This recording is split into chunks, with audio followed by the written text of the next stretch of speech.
The cafe smelled like cinnamon and second chances. Mark hadn't expected that when he pushed through the glass door, his daughter Emma's small hand tucked safely in his. He'd simply needed coffee, real coffee, the kind that didn't come from a machine in his kitchen. At 5 a.m. while packing lunches and signing permission slips and wondering if he was doing any of this right, being a single father to a 6-year-old wasn't something he'd planned. Life had other ideas, as it always does, and now here he was, 34 years old, perpetually exhausted, and so deeply in love with the little girl beside him that sometimes it physically hurt. Emma tugged at his sleeve. "Daddy, can I have hot chocolate?" "With extra marshmallows," he promised, and her smile, God, that smile, made every sleepless night worth it. They found a corner table near the window, where autumn leaves danced along the sidewalk like nature's confetti. Mark helped Emma out of her pink jacket, the one with the unicorn patch she'd insisted on wearing even though it was getting too small. He made a mental note to buy a new one, adding it to the endless list of things single parents keep tucked in the corners of their minds. That's when he saw her. She was standing behind the counter, tying an apron around her waist, her dark hair pulled back in a loose ponytail. For a moment, Mark forgot how to breathe. It had been 12 years, but he would have known her anywhere. The curve of her cheek, the way she tucked her hair behind her ear, the small scar above her eyebrow from the time they'd gone hiking and she'd walked straight into a low branch while arguing, passionately about her favorite book. Sarah, his first love. His only love if he was being honest with himself in those quiet moments at 2 a.m. When Emma was asleep and the house felt too big and too empty. She looked up and their eyes met across the cafe. He watched the recognition dawn on her face, surprise, then something else he couldn't quite name. Joy, sadness, maybe both, tangled together like the complicated knot their past had become. "Mark?" Her voice carried across the space between them, soft and uncertain. He stood, his chair scraping against the floor. "Sarah, I didn't know you worked here. I own it, actually." She came around the counter, wiping her hands on her apron. "Opened it 3 years ago."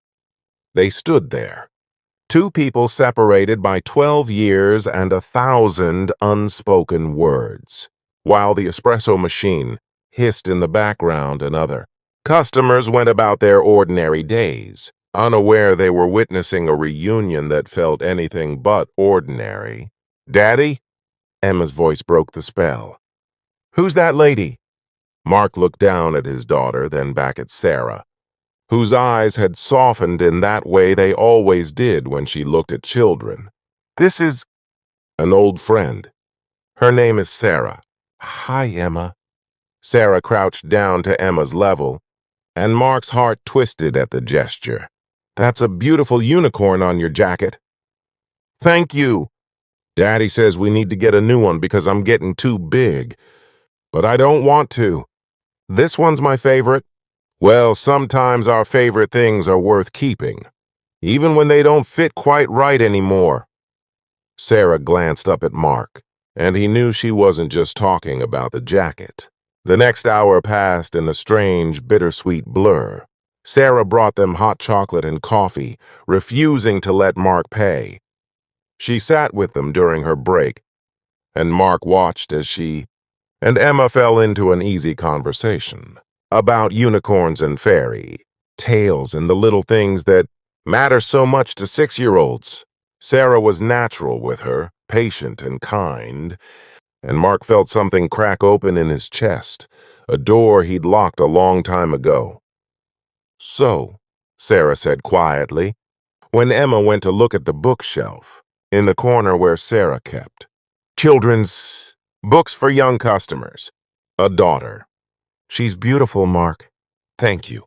She's everything." He wrapped his hands around his coffee cup. "Her mom passed away 2 years ago, cancer. Sarah's hand flew to her mouth. Oh, Mark, I'm so sorry. We're managing.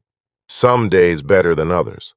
He paused, then asked the question that had been burning in his mind. What about you, family? She shook her head, a sad smile playing at her lips. No, never quite worked out that way. After she trailed off, then started again. I threw myself into work. Built this place from nothing. It's been good but lonely sometimes, you know. Mark knew. God, did he know. Why did we let it end? The question escaped before he could stop it. We were so good together, Sarah. We were young, scared. You wanted to move for that job opportunity, and I wanted to stay close to my sick mother. Neither of us was wrong, but neither of us was willing to compromise either. Her eyes glistened. I've regretted it every day since. I married on the rebound, Mark admitted. Tried to fill the space you left. Emma's mom was a good person, and I cared about her. But it was never... He stopped, not wanting to dishonor his late wife's memory, but Sarah understood. Never the same, she finished softly. Emma came bounding back with a picture book. Miss Sarah, can you read this to me? And Sarah did. She pulled Emma onto her lap and read with different voices for each character while Mark watched, his coffee growing cold, his heart growing warm. He saw his future in that moment, not the lonely, exhausted trudge through single parenthood he'd resigned himself to, but something brighter, something that felt like hope. When they finally left the cafe, the sun was setting, painting the sky in shades of pink and gold. Sarah walked them to the door. Come back? She asked, looking at Mark with those eyes he'd never forgotten. Please? Tomorrow, he promised. And the day after that. And the day after that. Emma grabbed Sarah's hand before they left. I really like you. Will you be my friend? Sarah knelt down, tears shining in her eyes. I would love nothing more, sweetheart. Over the following weeks, the cafe became their place. Mark and Emma came every Saturday, and then Wednesdays too. And then Sarah started closing early on Sundays to have dinner with them. She taught Emma to make cookies. She listened to Mark talk about the challenges of single parenthood. She filled the empty spaces in their lives so naturally. It was as if she'd always been there waiting. 3 months later, on a snowy December evening, Sarah locked the cafe door and came to Mark's house for the first time. Emma was asleep upstairs, finally content with the new unicorn jacket that Sarah had helped her pick out, though they'd framed the old one and hung it on Emma's wall, because some things are too precious to discard. I was so lost, Mark whispered, holding Sarah close on the couch. Christmas lights twinkling on the tree Emma had insisted they decorate. And then I walked into that cafe. You weren't lost, Sarah said, kissing him softly. You were exactly where you needed to be. We both were. Sometimes love needs time to become what it's meant to be. Sometimes we need to grow into the people who can appreciate it. Marry me, Mark said, surprising himself. Not today, not tomorrow, but someday. When it's right. When Emma's ready. When we've had time to do this properly. But marry me eventually. Sarah, let me spend the rest of my life making up for the 12 years we lost. Sarah smiled through her tears. Yes, someday, definitely, absolutely yes. And upstairs, Emma slept peacefully, dreaming of unicorns and fairy tales and happy endings, unaware that her single dad had just found his, waiting for him in a cafe that smelled like cinnamon and second chances.